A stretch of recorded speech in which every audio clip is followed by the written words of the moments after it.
Good morning दोस्तों, आज हम डिस्कस करेंगे कैंसर के बारे में। कैंसर एक ऐसी बीमारी है जिसके बारे में हर कोई जानता है।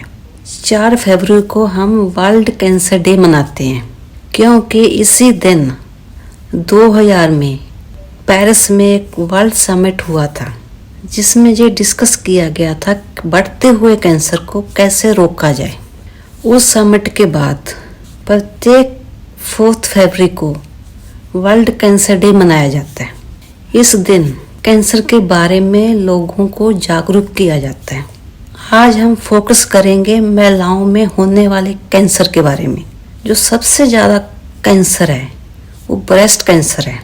पूरी दुनिया में भी सबसे ज़्यादा ये कैंसर पाया जाता है और इंडिया में भी सबसे ज़्यादा ये ही कैंसर पाया जाता है। और जो दूसरा कैंसर पाया जाता है वो सर्वाइकल कैंसर है। जो सर्वाइकल कैंसर होता है वो बच्चेदानी के मुंह का कैंसर होता है। आज हम सर्वाइकल कैंसर के बारे में ही डिस्कस करेंगे, जो दूसरे नंबर का कैंसर है। हमारे देश में हर साल 1,23,907 केस सर्वाइकल कैंसर के आते हैं और जो एक्चुअली डेटा है वो इससे भी ज़्यादा है, क्योंकि बहुत सारी महिलाएं जो दूर गांव में रहती है वो कभी हॉस्पिटल में आती नहीं है, उनकी डेथ गांव में हो जाती है। और हमारे देश में प्रत्येक साल 77,348 महिलाओं की सर्वाइकल कैंसर से डेथ हो जाती है। ये आंकड़ा काफ़ी बड़ा है। सर्वाइकल कैंसर को रोका जा सकता है। सर्वाइकल कैंसर को पहली स्टेज में पकड़ा जा सकता है, लेकिन ये सब होते हुए भी हमारे कंट्री में सर्वाइकल कैंसर का जो पेशेंट है बहुत ज़्यादा है। इसका कारण है, एक तो लोगों को पता ही नहीं है कैंसर के बारे में, भी इसको कैसे रोकना है, इसके कैसे चेकअप करवाने हैं। और दूसरा कारण है जो हमारा हेल्थ इंफ्रास्ट्रक्चर है वो उतना अच्छा नहीं है। और सर्वाइकल कैंसर क्या है? सर्वाइकल कैंसर बच्चेदानी के जो मुंह होता है उसका कैंसर है। और इस कैंसर के लक्षण इस प्रकार है। पहला लक्षण इसमें होता है बीच बीच में ब्लीडिंग होते रहना, और दूसरा लक्षण होता है गंदा पानी गिरना, और तीसरा लक्षण होता है पेट में दर्द होना।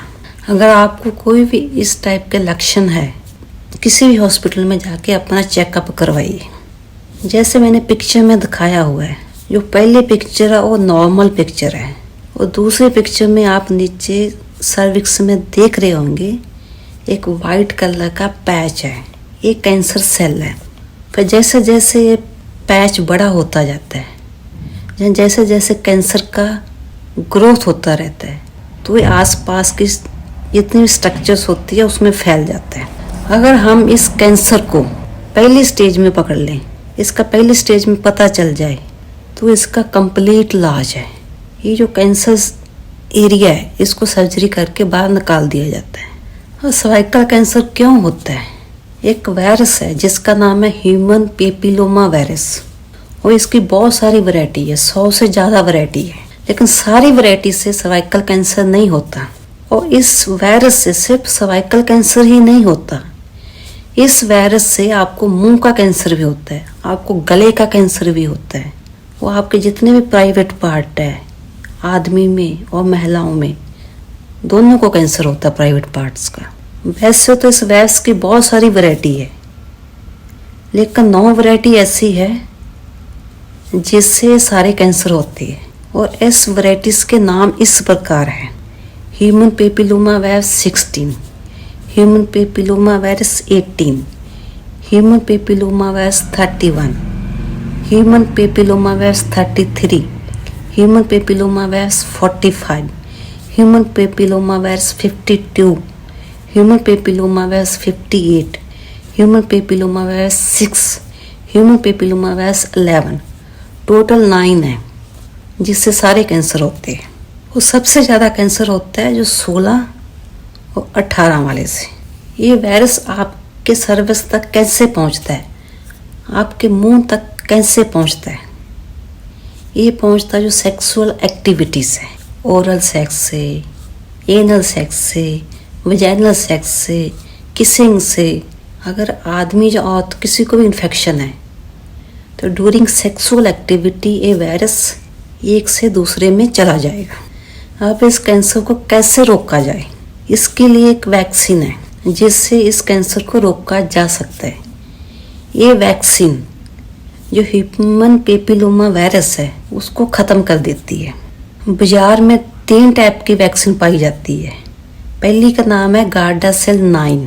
9 का मतलब जिस वायरस का मैंने अभी नाम लिया हुआ है वो टोटल 9 है। तो इस वैक्सीन में 9 के 9 वायरस के अगेंस्ट वैक्सीन होता है। और दूसरी है गार्डासिल 4। इस वैक्सीन से human papilloma virus 16, human papilloma virus 18, human papilloma virus 6, human papilloma virus 11 के ऊपर ही अटैक होता है। वो जो तीसरी वैक्सीन है वो सर्वैरिक्स है। Human papilloma virus 16, human papilloma virus 18 के अगेंस्ट काम करती है। आपके पास जो भी अवेलेबल है आप उसी को लगवा लीजिए। अगर आपको गार्डासिल 9 मिल रही है आप इसको लगवाइए। अगर आपको गार्डासिल 4 मिल रही है आप इसको लगवाइए। अगर आपको सर्वैरिक्स मिल रही है इसको लगवाइए। लगवाने की उम्र क्या है और किस किस को लगानी है? इसकी जो लगाने की उम्र है वो जैसे 9 साल कंप्लीट होते हैं आप लगवा सकते हो। और दोनों की लगवानी है, लड़के को भी लगवानी है, लड़की को भी लगवानी है। और आप इसको 45 साल की उम्र तक लगवा सकते हो। अगर ये वैक्सीन आपने 15 साल से पहले लगवा लिया अपने बच्चों को तो 2 इंजेक्शन लगवाने पड़ती है। एक आज लगेगा, एक 6 महीने के बाद लगेगा, लेकिन साल के अंदर अंदर लगेगा। उसके बाद लगवाने की ज़रूरत नहीं है। अगर आप ये वैक्सीन 15 साल की उम्र के बाद लगवाते हो तो 3 इंजेक्शन लगवाने पड़ते हैं। गार्डासिल के केस में 1 इंजेक्शन आज लगेगा, 1 इंजेक्शन 2 महीने बाद लगेगा, 1 इंजेक्शन आज से 6 महीने बाद लगेगा। अगर आप सर्वैरिक्स लगवाते हो उसका 1 इंजेक्शन आज लगेगा, 1 इंजेक्शन आज के 1 महीने बाद लगेगा और अगला इंजेक्शन आज से 6 महीने बाद लगेगा। वैक्सीन लगवाने से जो रिस्क है कैंसर डेवलप करने का वो 80% तक कम हो जाता है। मतलब वैक्सीन लगवाने के बाद भी आपका रिस्क 0 नहीं हुआ, 80% कम हो गया, बट 20% अभी भी है। इसलिए ये कभी नहीं सोचना कि मैंने वैक्सीन लगवा ली है और मुझे कैंसर नहीं होगा। अगर आपने वैक्सीन लगवा भी ली है उसके बाद भी आपने अपना रेगुलर चेकअप करवाना है। तो मेरी आप लोगों को अपील है, आप अपने बच्चों को या अपने खुद को, अगर आपकी उम्र 45 साल से नीचे है, ये वैक्सीन लगवाइए। अगर जो महिलाएं शादीशुदा है वो 3-3 साल के बाद या 5-5 साल के बाद जाके अपना पैप स्मीयर करवाएं। अगर आपको कैंसर मान लो हो भी जाता है तो बहुत ही अर्ली स्टेज में पकड़ा जाएगा, वो आपका कंप्लीट इलाज हो जाएगा। मुझे पूरी उम्मीद है आप मेरी एडवाइस के ऊपर ध्यान देंगे और अपनी सेहत का खुद ख्याल रखेंगे। नमस्कार, जय हिंद दोस्तों।